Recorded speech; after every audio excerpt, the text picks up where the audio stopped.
Hello दोस्तों, good morning. Unique physics bye Madan sir YouTube channel में आपका स्वागत है।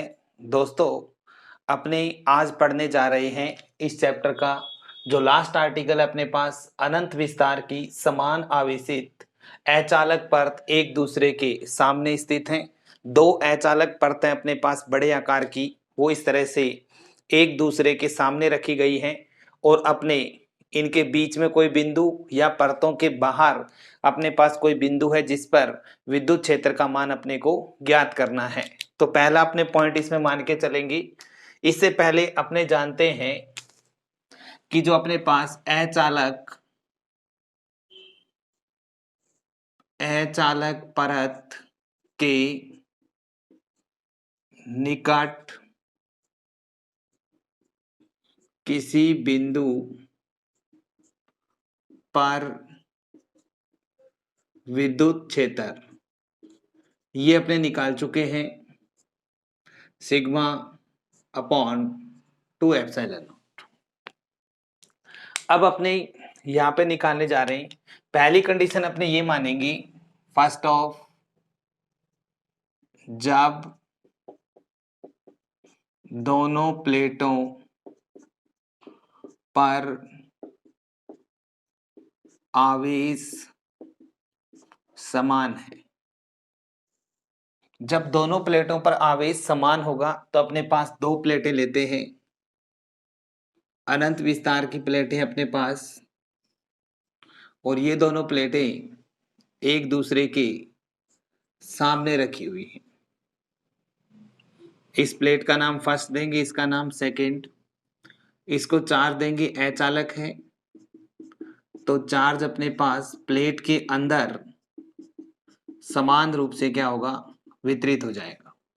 इसी तरह से सेकंड प्लेट को चार्ज देंगे तो पूरा का पूरा चार्ज है वो समान रूप से प्लेट के अंदर अपने पास क्या होगा, वितरित हो जाएगा। अब दोस्तों, ये दोनों प्लेटें इस तरह से एक दूसरे के सामने रखी हुई हैं। अब यहाँ पर अपने बात करते हैं, एक बिंदु लेते हैं P,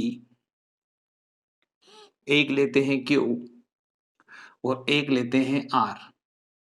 तीन बिंदु ले लेते हैं। तीनों बिंदुओं पर विद्युत क्षेत्र की तीव्रता अपने पास ज्ञात करेंगे। तो पहले अगर मैं बात करता हूं बिंदु P की, तो ये प्लेट फर्स्ट है, फर्स्ट के कारण विद्युत क्षेत्र की दिशा इससे क्या होगी, बाहर की तरफ, इसको लिख देंगे E1 वेक्टर।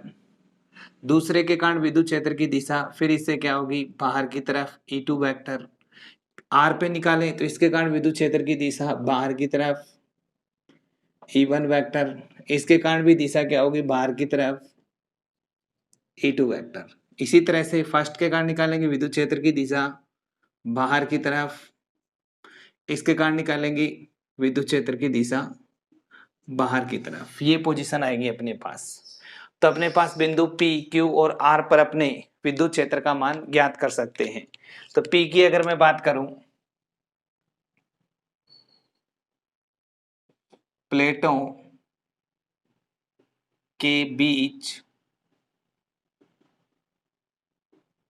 विद्युत क्षेत्र E1 अपने पास क्या होगा, सिग्मा अपॉन 2 एप्सिलॉन नॉट। इसी तरह से E2 भी अपने पास क्या आएगा, सिग्मा अपॉन 2 एप्सिलॉन नॉट। ये बिंदु P इसके मध्य में होना जरूरी नहीं है। ये बिंदु P इन दोनों प्लेटों के बीच में अपने पास कहीं पर भी है, क्योंकि एक प्लेट के कारण अगर विद्युत क्षेत्र निकालते हैं तो R दूरी के ऊपर निर्भर नहीं करता, वो सिर्फ उसके पृष्ठीय आवेश घनत्व पे क्या करता है, निर्भर करता है। अब अगर मैं EP की बात करूं यहाँ पे दोनों प्लेटों के बीच में, तो दोनों विद्युत क्षेत्रों की दिशाएं अपने पास क्या है, विपरीत है। तो एक में से दूसरे विद्युत क्षेत्र को क्या कर देंगे, घटा देंगे। तो E of P equal to sigma upon 2 epsilon not minus sigma upon 2 epsilon not. तो EP की वैल्यू अपने पास कितनी आएगी, 0। तो इसका मतलब दोनों प्लेटों के बीच में विद्युत क्षेत्र अपने पास कितना है, 0 है। अब दोस्तों Q के लिए निकालें, प्लेटों के बाहर विद्युत क्षेत्र की तीव्रता। प्लेटों के बाहर निकालें EQ, ये आपने निकाले ई आर, ई क्यू या ई आर। अब इसमें भी दोनों की दिशाएं क्या है, समान है, इसमें भी दोनों की दिशाएं क्या है, समान है। तो इसका मतलब दोनों की वैल्यू क्या आएगी, सेम आएगी। तो दोनों तीव्रताओं को क्या कर देंगे, जोड़ देंगे। तो sigma upon 2 epsilon not plus sigma upon 2 epsilon not, दोनों जुड़ेंगी तो अपने पास आ जाएगी सिग्मा अपॉन एप्सिलॉन नॉट, यानी ई आर और ई क्यू। तो प्लेटों के बाहर जो विद्युत क्षेत्र है वो अपने पास कितना मिलता है, सिग्मा अपॉन एप्सिलॉन नॉट। और प्लेटों के जो अंदर है वो विद्युत क्षेत्र अपने पास कितना मिलता है, 0 मिलता है। ये तब मिलता है अपने पास जब दोनों प्लेटें अपने पास क्या होती हैं, समान आवेशित होती हैं। अब अपने करते हैं सेकंड पोजीशन। जब दोनों प्लेटों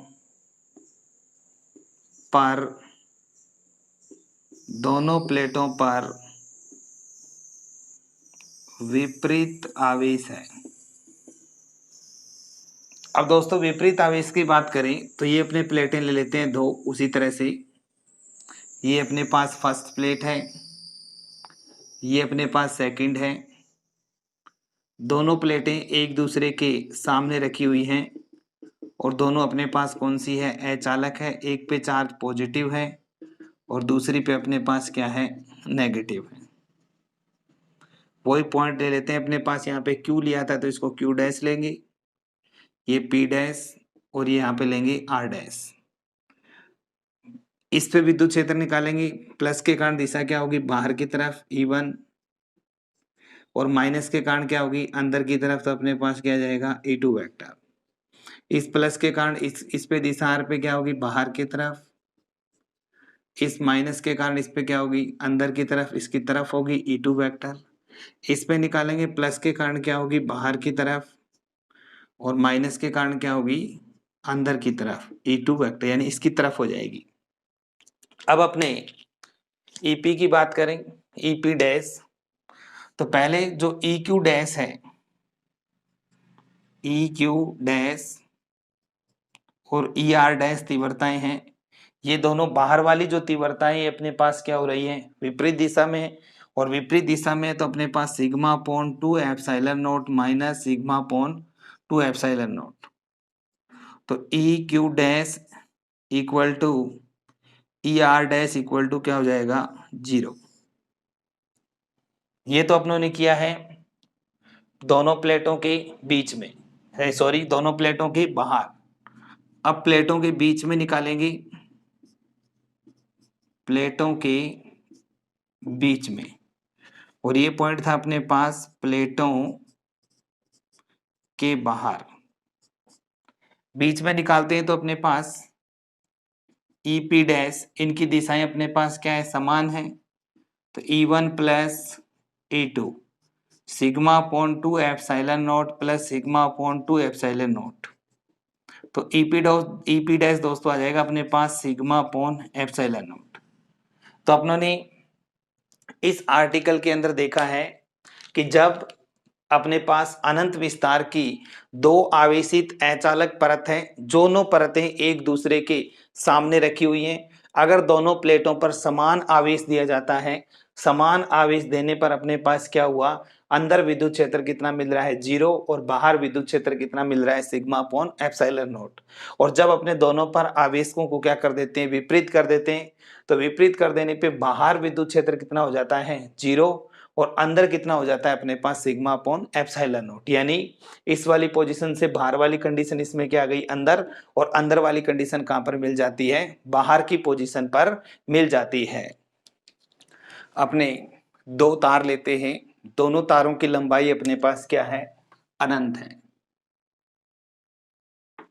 छोटा सा आर्टिकल कर रहे हैं, अपने पास एक इनफाइनाइट लेंथ का अपने पास समरूप आवेशित वायर है। इसको अगर आवेश देंगी तो तार के ऊपर आवेश समान रूप से अपने पास क्या होता है, वितरित हो जाता है। दोनों तारों के बीच की जो दूरी है वो अपने पास है d। इसका रेखीय आवेश घनत्व λ1 और इसका रेखीय आवेश घनत्व अपने पास कितना है, λ2 है। इस पर अपने एक छोटा सा अल्पांश लेते हैं सेकंड तार पर, ये DL अल्पांश दिया है मैंने और इस पर आवेश की मात्रा मेरे पास कितनी है, DQ है। तो दोस्तों अपना क्वेश्चन क्या कह रहा है कि λ1 रेखीय आवेश घनत्व वाले घनत्व एक तार दिया हुआ है, इसके सामने एक दूसरा तार है, दोनों के बीच की दूरी अपने पास कितनी है, D है। तो दूसरे तार पर प्रति एकांक लंबाई पर लगने वाला बल निकालना है आपको, यानी दूसरे तार पर एकांक लंबाई पर बल कितना लगता है। तो अपने द्वितीय तार के बारे में देखें तो अपने पास λ2 की डेफिनेशन क्या होती है, रेखीय आवेश घनत्व क्या होता है, आवेश पर यूनिट लेंथ, यानी एकांक लंबाई में जितना आवेश विद्यमान होता है उसे अपने क्या कहते हैं, रेखीय आवेश घनत्व कहते हैं। तो रेखीय आवेश घनत्व की परिभाषा से, तो द्वितीय तार के लिए लगाएंगे अपनी, क्योंकि द्वितीय पे अपने को बल निकालना है, द्वितीय तार के लिए ये अपना प्रथम तार है और ये अपना इसका द्वितीय तार है। तो λ2 जब निकालेंगे तो λ2 equal to DQ by DL, तो DQ निकल जाएगा ऐसे λ2 DL, समीकरण नंबर 1। अब अपने पास तार जो 1 दे रखा है, इसके कारण इस तार पर लगने वाला यानी इसके विद्युत क्षेत्र फर्स्ट तार से R दूरी पर यानी D दूरी पर अगर अपने विद्युत क्षेत्र निकालें तो इस तार के कारण इसके ऊपर लगने वाला बल निकालना है अपने को। तो इसका मतलब प्रथम तार के कारण, प्रथम तार के विद्युत क्षेत्र E1 के कारण द्वितीय तार पर लगने वाला बल, अगर अपने फोर्स की बात करें तो अल्पांश के लिए करें DF equal to E1 into क्या हो जाएगा, क्योंकि विद्युत क्षेत्र की तीव्रता क्या होती है, equal to DF by DQ। तो DF इक्वल टू, अब दोस्तों E1 की बात करते हैं, जैसे अपने पास ये अनंत लंबाई का तार था और इससे R दूरी पर एक बिंदु P था जिस पर अपनों ने विद्युत क्षेत्र का मान निकाला था गाउस नियम से, जो आपके पास आया था 2K लैम्डा बाई R, क्योंकि इसका रेखीय आवेश घनत्व कितना था, लैम्डा था। आज अपनों ने इस तार का रेखीय आवेश यानी इससे R दूरी की बजाय अपने पास कितनी दूरी है, D दूरी है, तो यहाँ पे D आ जाएगा और लैम्डा की जगह अपने पास क्या मिलेगा, λ1। तो यहाँ पर E1 की जगह अपने क्या लिख सकते हैं, 2K λ1 बाई R की जगह क्या लिख सकते हैं, D इंटू DQ। तो DF equal to 2K λ1 by D, λ1 और DQ की जगह अपने पास कितना है, λ2 DL। तो DF equal to 2K λ1 λ2 by D into DL आता है एकांक लंबाई पर लगने वाला बल। एकांक लंबाई पर निकालें तो DF by DL equal to 2K λ1 λ2 upon D, DF by DL equal to 2K λ1 λ2 by D। तो कुछ नहीं किया दोस्तों, अपनों ने दूसरे पे रेखीय आवेश घनत्व की परिभाषा निकाली है सेकंड वायर के लिए, और फर्स्ट वायर के विद्युत क्षेत्र के कारण इससे D दूरी पर इस अल्पांश पर लगने वाला जो बल निकाला है DF equal to E1 into DQ। यहाँ से E1 की वैल्यू रखी है जो अपने पीछे गाउस नियम से जानते हैं, और DQ की वैल्यू रिप्लेस करके अपनों ने DF निकाला, और एकांक लंबाई पर लगने वाला निकालेंगे तो इस DL से इसको क्या करेंगे, डिवाइड कर देंगे। तो ये अपने पास इस तार के ऊपर एकांक लंबाई पर लगने वाला बल निकल जाएगा।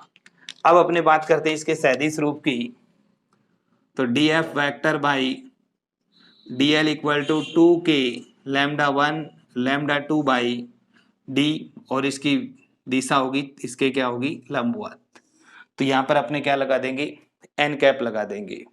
तो दोस्तों इस तरह से अपने गाउस के नियम के अनुप्रयोग हैं उनको कंप्लीट किया है।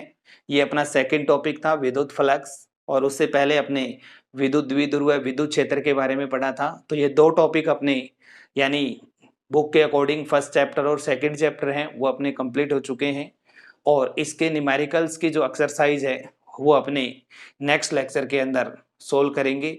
और अगर आपको वीडियो अच्छी लगी है तो कमेंट बॉक्स में कमेंट करें, और कोई अगर दिक्कत आ रही है तो मेरे को कमेंट बॉक्स में कमेंट करके पूछ सकते हैं। चैनल को सब्सक्राइब नहीं किया है तो चैनल को सब्सक्राइब करें और बेल आइकन को क्लिक करें ताकि न्यू वीडियो का नोटिफिकेशन आपको सबसे पहले मिलता रहे।